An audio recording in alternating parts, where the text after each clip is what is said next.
6 short years after Plymouth Plantation, such that we founded Salem. Salem was about 80 miles away from Plymouth Plantation. Some of the people that landed down in Plymouth on the Mayflower was such that they wanted to come up here to Salem. One of them was a person by the name of Captain Richard Moore. He was an 11-year-old indentured servant on the Mayflower. He would find his way up here to Salem and eventually become a sea captain in his own right. Said that in Salem, people were called Puritans because they wanted to purify the Anglican Church. Now, we had one minister by the name of John Higginson. Now, John Higginson was such that he did not like the name of Salem. Salem was not named Salem originally. It was named Nomkeg. Nomkeg is of the Algonquin tongue, which means land or fishing places. Reverend Higginson felt that since we were a puritanical community that had a covenant with God, we should have a biblical type name. So he scoured the Bible, came up with a Hebraic word by the name of Shalom. Shalom means peace. Therefore, Salem would be considered the city of peace. However, he petitioned the Board of Governors in London, England to approve the name change. They did indeed approve the name change, but they sent it back to us in a not-so-watertight packet. When we opened it up, it looked like Salem, and it has been Salem ever since. So we want to tell you that 21 other communities in America have followed us in our interpretation of that name of Salem.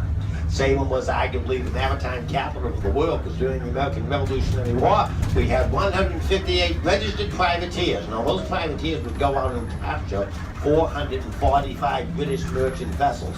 It was later determined at the end of the conflict of the Revolutionary War that we had captured 1,208 British merchant vessels. That means 1 in every 3 were captured by a vessel with the hailing port of Salem, Massachusetts.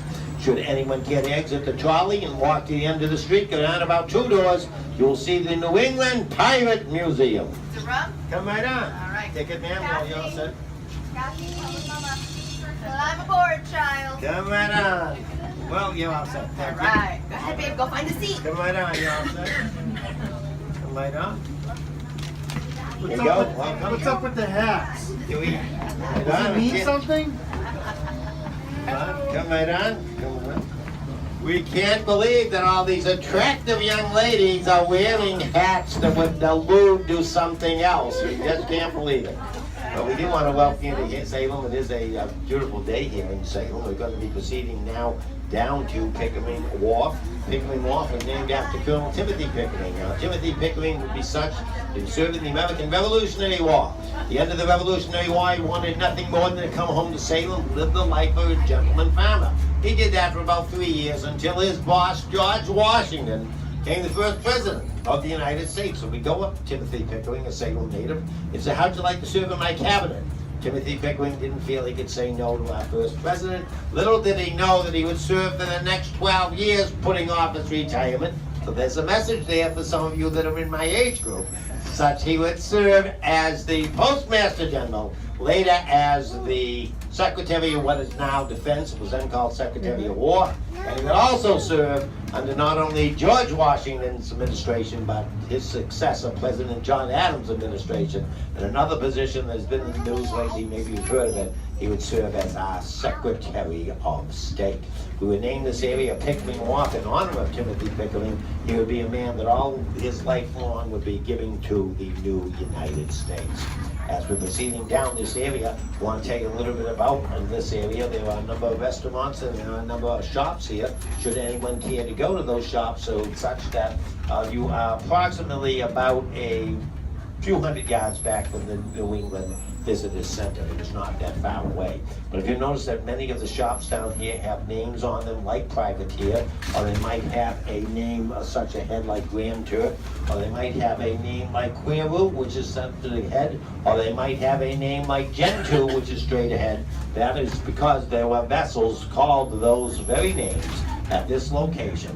The Gentoo was a vessel that was involved primarily in the trade with rum. Now, as we go forward, you're going to see a panoramic view of the Salem Wharf area. There's a marina here at Salem, and you're going to see a sail loft. After the American Revolutionary War, Salem vessels would literally go all around the world to engage in lawful trade. such that the vessels, primarily, we had two major types of items that we would trade in. One was called cod. We had so much cod up here, we even named it Cape Cod. You may have heard of it. And we had a process for flaking the cod, which meant that we put it out on the rack, we added seasoning to it, and that cod was edible. We could put into a barrel. We shipped literally around the world. Another thing we had a lot up here was lumber, and the lumber would be used for trade as well. Now some nice people are getting